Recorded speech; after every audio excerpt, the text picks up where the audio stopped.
ආයුබෝවන් දුවේ පුතේ ඔන්න අදත් අපි අලුත් පාඩමකින් 10 ශ්‍රේණියේ සිංහල පාඩමකින් අපි අද ආවා. අද දවසේ මගේ පුතේ මම 10 ශ්‍රේණියේ දරුවන්ට සිංහල පාඩමක් අරන් ආවේ. සිංහල පාඩම පුතේ අපේ සාහිත්‍ය සංග්‍රහය පොත ඇසුරෙන් අපිට එන 6 වෙනි පාඩම 10 වසර දරුවන්ට එන 6 වෙනි පාඩම. මොකද මේ සාහිත්‍ය සංග්‍රහයේ අපිට හමු වෙන 6 වෙනි පාඩම පුතා.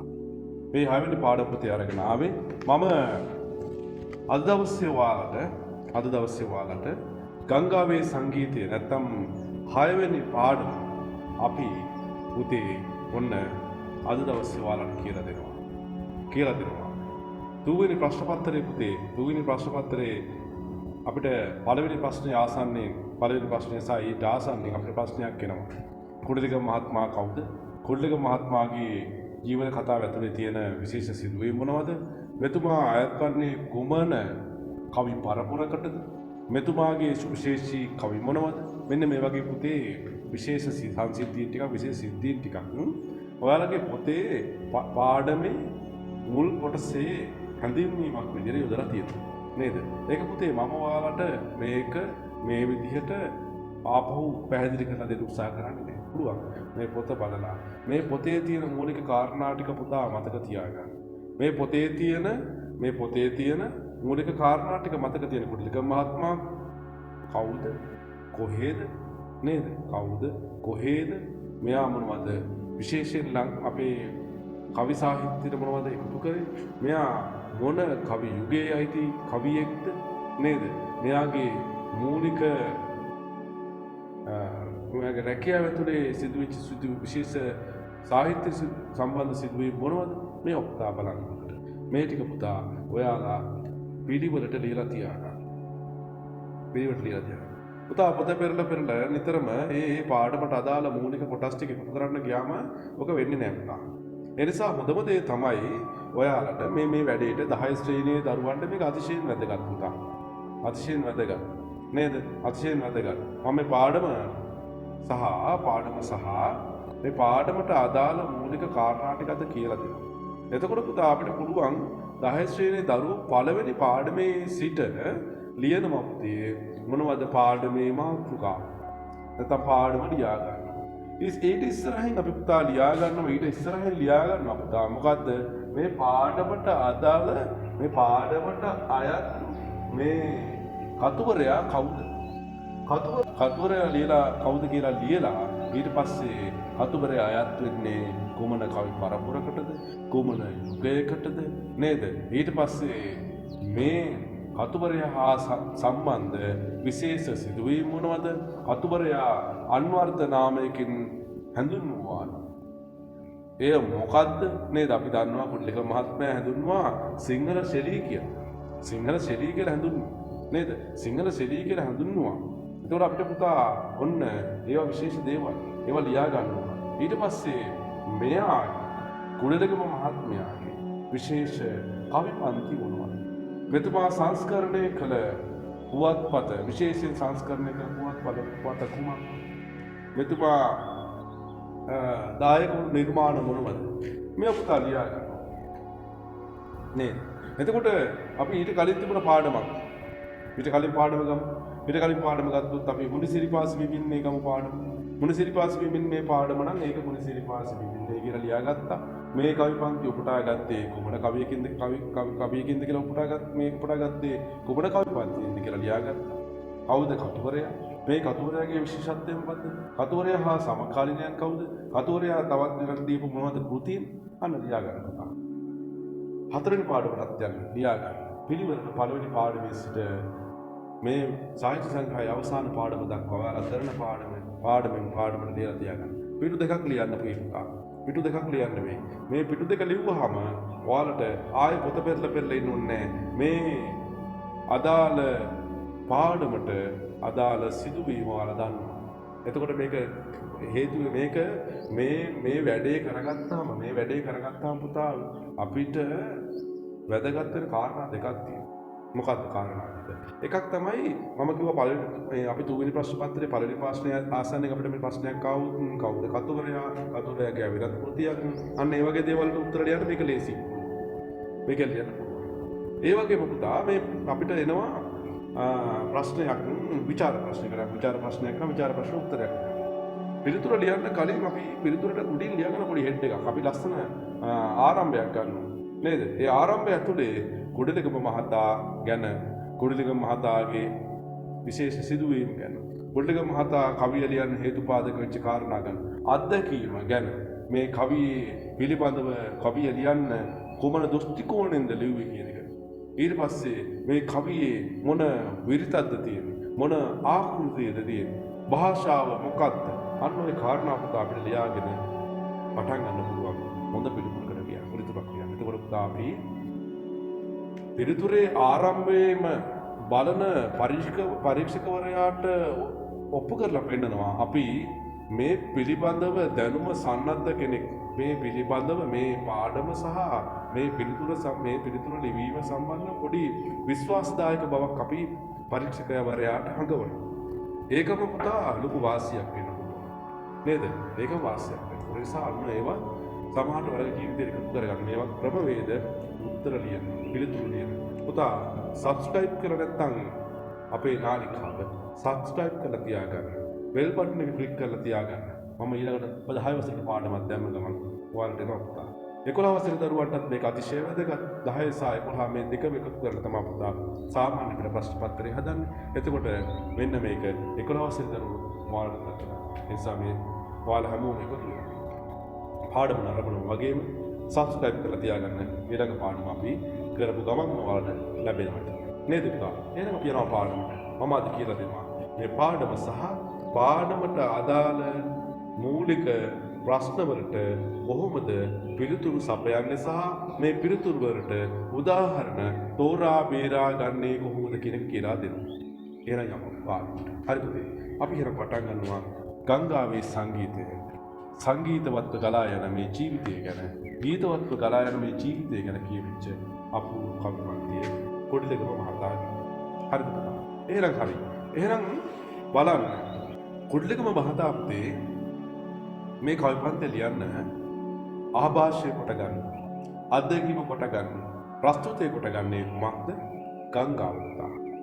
ගංගාවක ආරම්භයේ සිට අවසානයේ දක්වා ගංගාව ආරම්භ වන්නේ කුඩා පුංචි ලොකු මහා කඳුමුදුනක කුඩා පුංචි දිය පාරක් විදියට. නේද? දිය උල්පතක් විදියට. මේ පටන් ගන්න පුංචි ගංගාව ටිකෙන් ටික කාලයෙන් කාලය ගෙවිලා ගිහිල්ලා අවසානට මොකද්ද වෙන්නේ? මේ මහා ජල කඳක් මේ මහා සාගරයට එකතු වෙනවා පුතා. ජීවිතෙත් මේ වගේ. පුංචි ලදරු වයසේ සිට අපි පුතා සෙමෙන් අපේ ලදරු වයසේ සිට මෙන්න ගමන් කරනවා ජීවිතය අවසානයේ දක්වා. අවසානට අපි ජීවිතය නික්ම මේ ගමනේ පුතා අපිට බාධා එනවා, විවිධ කරදර එනවා, දුක් කම්කටොළු එනවා. ඒ අතරතුර බොහොම රසවත් දේ සිදු වෙනවා, සුන්දර දේවල් සිදු වෙනවා. මේ ජීවිතය අපිට ආසාවෙන් විඳින්න පුළුවන් දේවල් වෙනවා. සංගීතයක් වගේ අපූර්වට ගලාගෙන යන තැන් අපිට හම්බෙනවා. එනම් මගේ පුතා කුඩලිගම මහත්මයා මේ කතාව කියන්න ගංගාව තෝරාගෙන මේ ගංගාව කියන මාතෘකාව හරහා ගංගාව කියන මේ අත්දැකීම හරහා මගේ පුතා ජීවිතයේ තියෙන ජීවන දර්ශන අපේ ජීවන දර්ශනය පැහැදිලි කරන්න උත්සාහ කරනවා. මේ ජීවන දර්ශනය පැහැදිලි කරන්න ගංගාව හරහා කුඩලිගම යොදාගත් මොනවද? කාව්‍ය උපක්‍රම මොනවද? කුඩලිගම මහත්මයා යොදාගත්ත කාව්‍ය උපක්‍රම මොනවද? එකක් බලන්න. මේක වැදගත්. මේක අතිශය වැදගත්. මේවා අරන් තියලා ලියාගන්න පුතා. මේවා අරන් තියාගන්න මෙතන. අරන් තියාගන්න මෙතන. ඔය තැන් දෙකේම තියාගන්න පුතා. මම මේ තැන් දෙකක තියාගන්න කිව්වේ. මෙතන තියාගන්න නැචෝ මෙතන තියාගන්න. ඇයි මං කියන්නේ? පුතා මෙතන තියාගන්න ජීවිතේ විඳින්න. ජීවිතයට ඉස්සරහට ජීවිතේ විඳින්න පුළුවන් දේවල් වලට ඕන වෙනවා නිසා මෙතන තියාගන්න.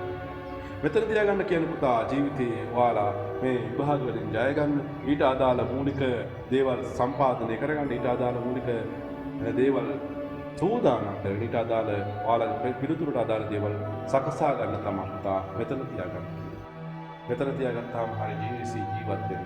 අපි මේව එකතු කරගත්තාම පුතා අපි දන්නවා ඊට කලින් මේ වගේ සිදුවීම් වෙලා තියෙනවා. මිනිසුන්ට සිදුවන්නා වූ කාරණා සිදුවන්නා වූ දේවල් මේවා දුක සතුට දුක කඳුල වේදනාව ජීවිතේට අපිට ලැබෙනවා වගේම සතුට සොම්නස වගේ දේවල් අපිට ජීවිතේ ලැබෙනවා. එහෙනම් අපි මේ දේවල් විදදරාගෙන ජීවත් වෙ යුතුයි කියන පණිවිඩය පුතා ඒ වගේ දෙයක්. අපි යනවා පාඩමට. පොඩ්ඩක මහත්මයා මේක ලියන්නේ සිව්පදාකෘතියට. මොකද්ද පුතා? සිව්පදාකෘතිය. මොකද්ද පුතා? සිව්පදාකෘතිය ආකෘතියට ලියනකොට පුතා පොඩ්ඩක මහත්මයා බලනවා මේක සිව්පදාකෘතිය. ගංගා ගලන්නේ. හැල හැප්පි ඉහළයා පහළයා නේ මේ ගමනක් තියෙනවා. එයා පුතා කල්පනා කරනවා මොකද්ද මේකට දාන්න සිව්පද ආකෘතිය ඇතුලේ මොන විදිහකට මේක ලියනවා කියන එක බලන්න. පුතා මේක ලියන සමුද්‍රഘോഷ විදිහට. සමුද්‍රഘോഷ විදිහට ලියනවා. මේක සුගායනීය විදිහට ගායනා කරන්න පුළුවන් ගීතයක් සංගීතයක් වගේ. මේ ගංගාවේ ගීතයේ සංගීතයක් වගේ අපූර්වට කියන්න පුළුවන් විදිහට තමයි කුරුළු මහත්මයා මේක ලියන්නේ. නේද? එහෙනම් මගේ පුතේ බලන්න කොහොමද ලියන්නේ? ශබ්ද රසය ඇති කරමින් සමුද්‍රഘോഷ විරිත මේ සිව්පද ආකෘතිය දාගෙන අපූර්වට ලියන මේ කවි පන්තියත් ජීවන දර්ශනය නම් කියන්නේ කොහොමද කියන්නේ? බලමු. මෙන්න මේ ගඟ ගලන විදිය. සමුද්‍රයේ නැත්තම් සයුරේ රැලි හඬ නගමින් පහත් වෙමින් ඉහළ නැගෙමින් මේ එන රැලිවල තරංගය සමුද්‍ර ഘോഷය මේ පද්‍ය පන්තිය තුලින් ඇහෙනවා. පේනවා පුතා. පේනවා. අපි බලමු කොහොමද මේක පේන්නේ. අඳු බෑවුමද දන් බෝ වෙටි පඳුරු තලා පහලට ඇදී පරමල් වෙති ඉවත නොලා කළදෝ දියෙන් පොඟවාරම් නීල තලා සංගීතවත් වී යමි ඉදී රියට ගලා. මගේ පුතා දැන් මෙන්න මොකද්ද වෙන්නේ? ලස්සනයි. කතාව ඇතුලේ පුතේ අපූර්ව දෙයක් තියෙනවා බලන්න. ව්‍යංගයාර්ථයක් තියෙනවා පුතා බලන්න. කඳු බෑවුමක දන් බෝවිටි පඳුරු තලාගෙන නේද? කඳු බෑවීමේ තියෙන දම් බෝවිටි මේ පඳුරු තලාගෙන යන්නේ පුතා ඉතින් මේ ඇදහෙන මහා දිය කඳටනේ පුතා. මේ පුංචිවට කුඩාවට ඈරෙච්ච පුංචි ගංගාව දිය කඩක් වෙලා වන්න කඳු මුදුනේ පහළට වැටිලා මේ ගංගාව හිමින් ගලාගෙන යන මේ හදන්නේ කඳු මුදුනේ මේ වැටෙනවා නේද? ඒ වැටෙනකොට පුතා කඳු බෑවුමේ තියෙන කඳු පහළ තියෙන මොනවද? මේ තියෙන පරිසරයේ තියෙන දේවල් තලාගෙන පරිසරයේ තියෙන දේවල් අතපත ගාගෙන පුතා පරිසරයේ තියෙන මේ විවිධ කටු පඳුරු වල හැප්පෙමින් පුතා මේ ගමන යන්නේ. මේ ගමන යන්නේ නේද? එහෙම තමයි අපි ජීවිතේ ගෙවන්නේ පුතා. අපි ජීවිතේ ගෙවන්නේ එහෙම තමයි. අපි ජීවිතේ විවිධ හැලහැප්පීම් විවිධ දේවල් එක්ක අපි ගමන යනවා. නේද? අපි පුංචියට පටන් පුංචි බිරිඳෙක් විදිහට ඉඳලා ටිකෙන් ටික ලොකු වෙනවා මගේ පුතේ. ඔන්න ටිකෙන් ටික ලොකු වෙනකොට අපිට විවිධ අත්දැකීම් අපේ ජීවිතේට හම්බෙනවා. යම් පුතා එහෙම තමයි. විශේෂයෙන් කාන්තාවක් වදුරු වියේ සිට විවිධ හැලහැප්පීම් මත මේ ගලාගෙන ගිහිලා කාන්තාවගේ ජීවිතයේ අවසානයේ ඇයගේ තිබුණු මේ ජීවිතයේ සුන්දරත්වය කටුක බව සියල්ල විදදරා ගනිමු. තවත් ඒ වගේම තවත් පුද්ගලයෙක් සමග සම්බන්ධ වෙමින් ඒ ගමනේ තවත් ඉදිරියට යමි මේ ගමනේ අවසානයේ දක්වා පුතා යනවා. ඒ වගේ තමයි මේ ගංගාවේ ගීතය අපි එකින් එක බලමු කොහොමද මේක කියන්නේ. කලදෝදියෙන් පොඟවා රන් පුනින තලා පුතා කලදෝදියෙන් කියලා කියන්නේ මොනවද? කලදෝදිය කියන්නේ රිදී පාට වතුර. රිදී පාට වතුර පුතා මොකද වෙන්නේ? පොඟවා රන් පුනින තලා රත්තරන් වැලි තලාව පොඟවාගෙන මේ රිදී පාට වතුර මෙන්න ගලාගෙන යනවා නේද? යන්නේ කොහොමද? සංගීතවත් වෙලා. සංගීතවත් වෙලා. බොහොම සතුටින්, බොහොම සෑල්ලුවෙන්, බොහොම සුන්දර ගමනක් මේ යන්නේ පුතේ. සුන්දර ගමනක් වෙන්නේ. හැබැයි මේ යන්නේ කවුද? සංගීතවත් වී යමි. ඔන්න යමි. යමි කියලා ඔන්න වචනයක් තියෙනවා. යමි කියන්නේ පුතා මමනේ. මම නන්නේ යමි. අපි නන්නේ යමි. නේද? මම නම් යමි. එහෙනම් මම නේද මේ යන්නේ? ඒ කියන්නේ මේ ගඟ මේ කතුවරයා එතුමා ගඟ බවට පත් වෙනවා. ඒකට අපි කියනවා පුතා මොකක්ද? මොකක්ද කියන්නේ? උත්තම පුරුෂ දෘෂ්ටි කෝණය කියලා කියන්නේ පුතා. මොකක්ද කියන්නේ? උත්තම පුරුෂ දෘෂ්ටි කෝණය කියලා කියන්නේ පුතා. මේ උත්තම පුරුෂ දෘෂ්ටි කෝණය එක තමයි මේ කවිය ලියන්නේ. ඒ නිසා තමයි මේක තව ටික අපිට සමීප වෙන්නේ මේක ඒ නිසා නේද? මේ මගේ වෙනවා මේ අත්දැකීම. මේ අත්දැකීමත් මගේ වෙනවා. මගේ අත්දැකීම මම වෙනවා. මමත් මෙතන ජීවත් වෙනවා. ඔබත් මෙතන ජීවත් වෙනවා. බලන්න පුතා. මෙහෙම තමයි යන්නේ. නේද? එතකොට බලන්න. සැඟෙවෙමි, එබෙමි, නිසසල වෙමි, සසල වෙමි. සැඟෙවෙමි, එබෙනම, නිසසල වෙන, සසල වෙන. සැඟෙවෙමි, එබෙමි, නිසසල වෙමි.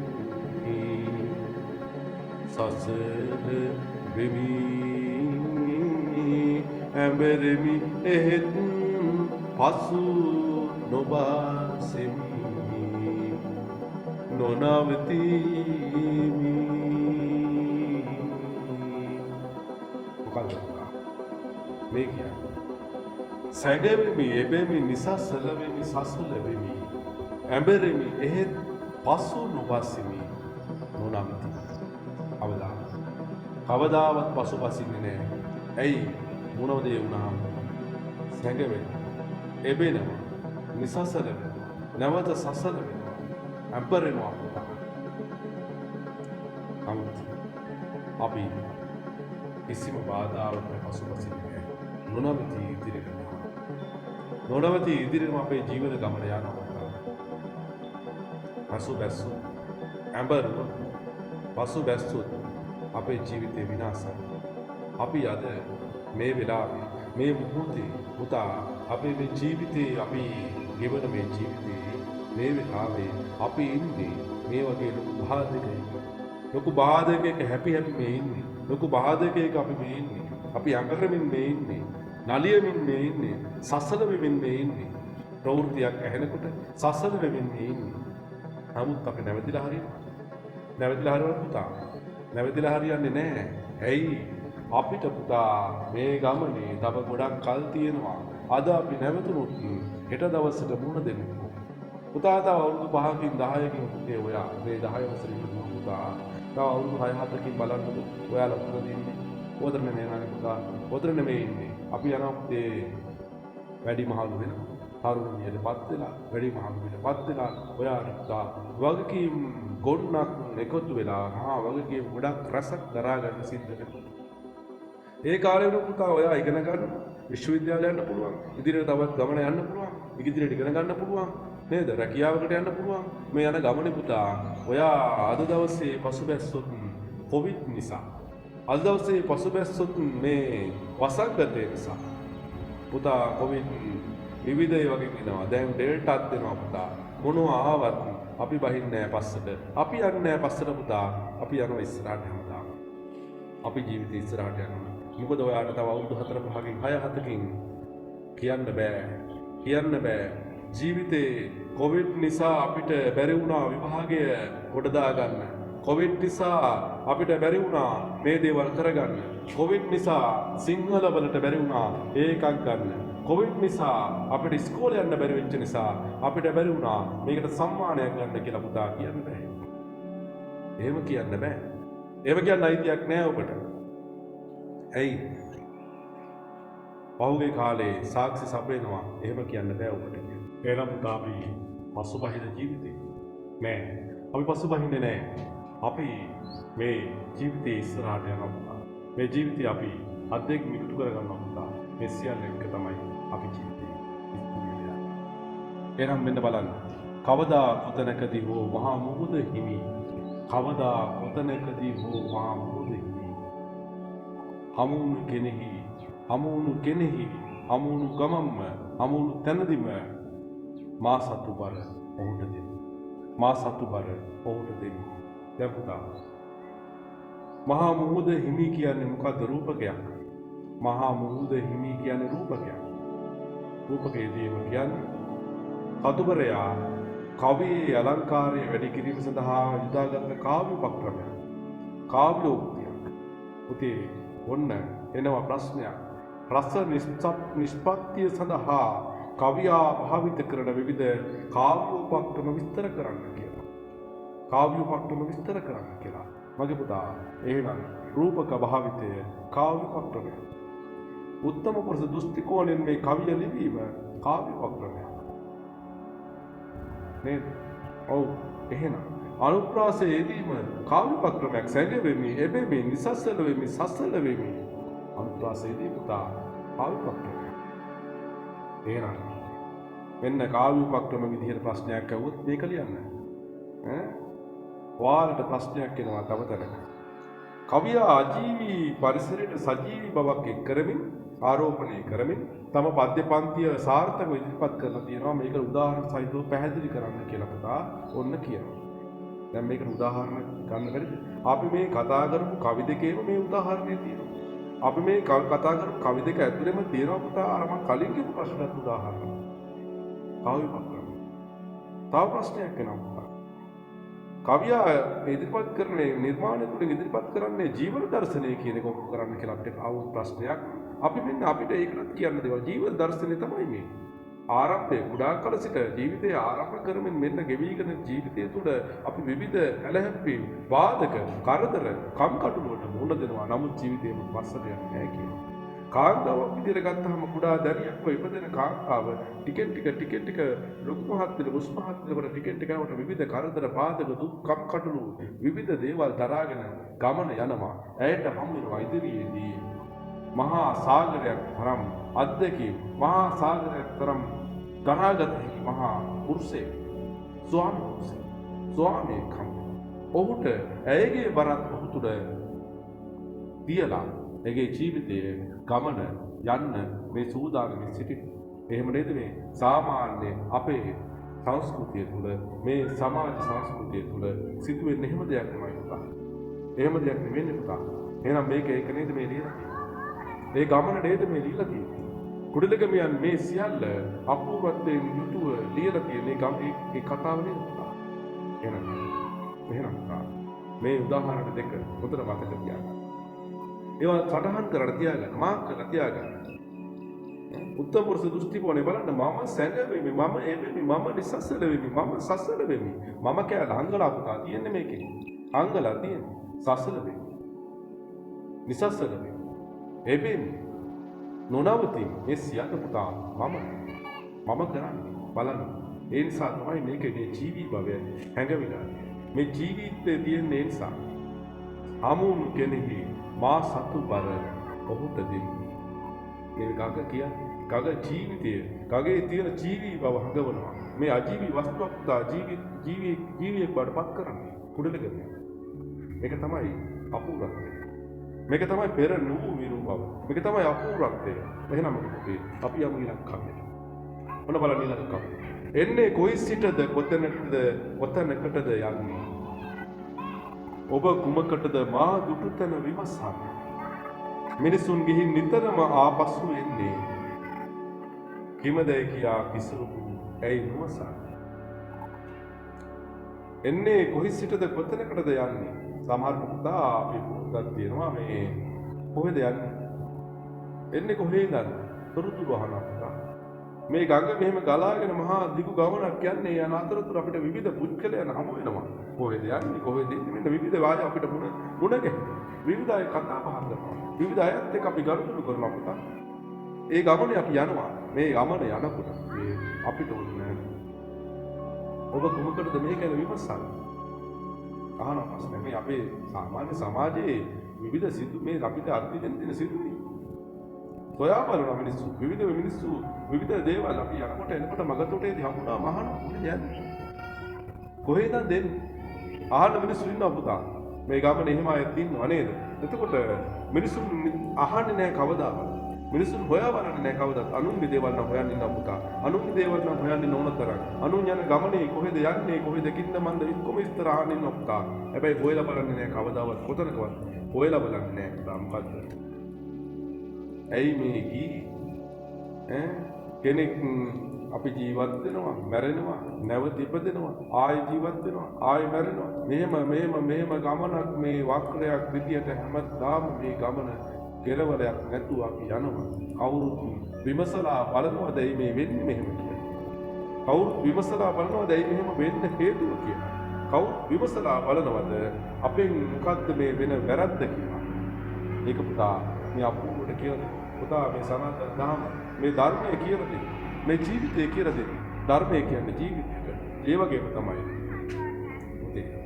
සාහිත්‍ය ධර්මයේ ජීවිතය කියන්නේ පුතා එකක් මම අදහන්නේ සාහිත්‍ය පුතා ධර්මයේ පුතා සාහිත්‍ය පුතා ඒක ඇතුළේ ජීවිතේ එහෙනම් සාහිත්‍ය ධර්මයේ ජීවිතය කියන්නේ එකක් සාහිත්‍ය තුල අපි ජීවිතයේ තියෙන අපිට තියෙන විවිධ දේවල් අපි සොයා බලලා අපි යථාර්ථයේ තේරුම් ගැනීමක් කරනවා සාහිත්‍ය තුලම ධර්මයේ තුලත් ඒකම වෙනවා ජීවිතයේ විදිහට එතන ජීවිතයේ අපි ගමන් මඟ නිර්මාණය කරගන්න එතන එහෙනම් මේ 10 වසරේ ඔයාලට මේ දාලා තියෙන අපූර්ව පාඩම මේක අපූර්ව පාඩම මේ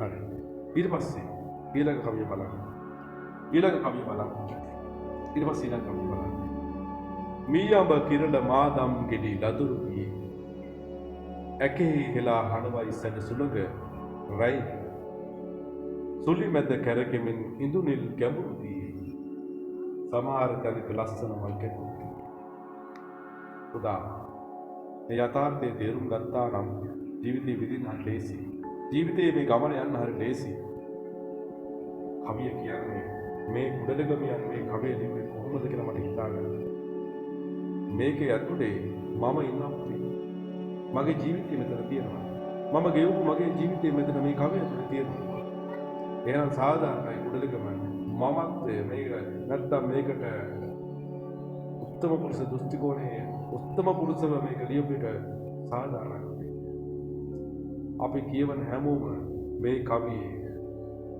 කවිය අත්දැකීම මම බවට පත් කරගන්න මේ මම කියලා හිතන මට්ටමට මේ කවිය ලියලා තියෙනවා මගේ ජීවිතෙත් මේ වුණා නේද මමත් කිව්වේ මේව ජීවිතයක් නේද මේ ජීවිතේ මගේ ජීවිතේ නේද මමත් මෙහෙම නේද කියලා හිතන තරමට මේ කවිය මේ විදිහට ලියලා තියෙනවා ඒව තමයි අපූර්වත්වය කියන්නේ මේක තමයි හැකියාව නේද මීයඹ කිරණ මාදම් ගෙඩි ලදුරු වී බලන්න පුතා අජීවී වස්තුවකට සජීවී බව එකතු කරලා තියෙන්නේ නේද අජීවී වස්තුන්ට සජීවී බව එකතු කරලා මේ කාව්‍ය නිර්මාණය සාර්ථක කරගෙන තියෙනවා. ඔව් සාර්ථකයි නේද? බලන්න උදාහරණය. මී අඹ කිරණ මාදම් ගෙඩි ලදුරු මේ ලදුරු කියන්නේ මේ පුංචි ගෙඩි ඇකෙහි හෙලා හඬවයි සැකසුන කරයි. විවිධ සොලි කුණාටු විවිධ පාදක විවිධ සැඩ සුළං ඇවිල්ලා මේ අපෙන් ඈත් කරනවා පුංචි පැටම් පුංචි දරුවොත් අපෙන් අයින් මේ සැඩසුළං වලට මුහුණ දෙන්න පුළුවන් ශක්තිමත් මිනිස්සු විතරයි මේ පරිසරයේ ඉතුරු වෙන්නේ පුතා මේ කොවිඩ් එකත් එහෙම තමයි මේ ව්‍යසනයත් එහෙම තමයි මේකත් මහා ඡණ්ඩ මාරුතයක් මහා සැඩසුළඟක් මේකෙදි අපිට මුහුණ දෙන්න පුළුවන් අය මේ පරිසරයට පොරොත්තු දීලා ජීවත් වෙනවා නේද මේක ඇතුලේ මේ සැඩසුළඟට හසු වෙනවා අකාලේ මියනවා පුංචි දරුවෝ මේ කොවිඩ් නිසා නෙවෙයි පුතා මේ පරිසරය අපි දන්නවා පුංචි දරුවෝ අකාලේ මියනවා ජීවිතය සම්පූර්ණ ගෙවා ගන්න බැරි වෙනවා. අකාලයේ මියනවා විවිධ දේවල් නිසා. වරුතු දෙන්න නිසා. මේ පරිසරයේ දුරදීම නිසා. එහෙනම් මේ හරිනේ මේ අඹ කිරණ මාදම් ගෙඩි ලදරු වී පුංචි කාලෙම පුතා මේ ගෙඩි වැහිලා නැහැ, ඉහිලා නැහැ. පුංචි කාලෙම මේ ගඟට වැටෙනවා මහා සැඩ සුරගල් වලට අසු වෙලා මේ ගඟට වැටෙනවා පුතා. ගඟේ පාවි ගිහිල්ලා අර මහා මුහුද එකතු වෙනවා. එකතු වෙන කරවත් ඈතට යන්නේ නැහැ. ඉතින් ඉවරයි යන්නේ. නේද? එතකොට මේ ගඟ කියන මේ දරා ගැනීම ඇතුලේ මේ පුංචි දරුවෝ ටික මොකද්ද එකයි උකුලේ තියාගෙන ඉන්නේ. මේ උකුලේ තියාගෙන නලව මේ පුංචි දරුවෝ ගැන කියන්නේ නේද? පුංචි දරුවෝ නේද මතක් වෙන්නේ? ඔව් එතකොට සුලි මත කරකිමින් ඉන්න ගැඹුරුදී සමහර තැනක ලස්සන මල් කැපුටි. පුංචි මල් කැපුරු පුතා මේ මට පිටි. මේක තමයි සාහිත්‍ය කියන්නේ. මේක තමයි සාහිත්‍ය කියන්නේ. ඔබ අදහන ගීතවල මේ සාහිත්‍ය තියෙනවා. ඔබ අහන අද ගීතවල මේ රසය තියෙනවා. නෑ. අමුයි පුතා. අමුයි. අපිට ඇහෙන වචන එහෙමම අපි නිකන් ගමේ කොටේ නිකන් ඔහේ කියන වචන. ගීතවල ඒවා කිය රහන අර්ථය ව්‍යංගය ඔය මුකුත් නෑ. භාෂාවක් නෑ පුතා. මට තේරෙන්නේ මේක ඇතුලේ අපි සාහිත්‍ය ඉගෙන ගන්න අයත් මේක පුතා මේ වගේ දේවල් වෙන්න පුළුවන් කියලා හිතුවා. මෙච්චර අපේ රටේ මෙච්චර සාහිත්‍ය තිබුණු රටේ දැන් අපි අහනවා හරසු බොල් කමකට නැති ඒකයි හිතන්නේ. ඒක නිසා තමයි අපේ යුතුයකම හරියට සාහිත්‍ය ගන්න. සාහිත්‍ය පුතම පුතා මේවා ඉගෙන ගන්න. ඒ නිසා අවසනාවට අපිට අහන්න වෙනවා එහෙම දේවල්. හරසුන් බොල් මහා ඛේද වාචක අහන්නලා තියෙනවා. මහා ඛේද වාචක අහන්නලා තියෙනවා. ගීතනේ මේ අහන්නේ. එනම පුතේ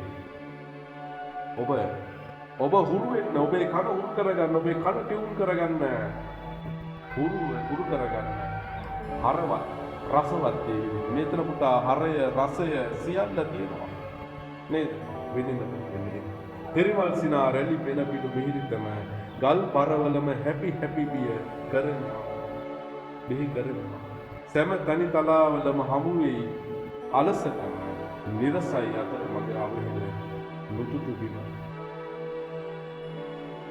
පුතේ මේ ගඟ දරාගෙන යනවා ගිහිල්ලා මහා ගල් පරවල හැපෙනවා මේ ගල් පරවල මහා පිය කඳ ගිහිල්ලා හැපෙනකොට එතනින් නැගෙන මහා ලස්සන මේ පෙන පිඩු දිය පුබුලු පෙන පිඩු බොහොම සුන්දරයි එහෙනම් අපි මේ පරිසරයට අපි මේ ගමන් මගට අපේ ජීවන මගේ හැලහැප්පි අපේ ජීවිතේට බාධක එන තරමට තමා ජීවිතේ ලස්සනට නිකම් ඔහේ ගලාගෙන මේක ගියා නම් මේක වැඩක් නෑ නීරසයි කියලා කියන්නේ.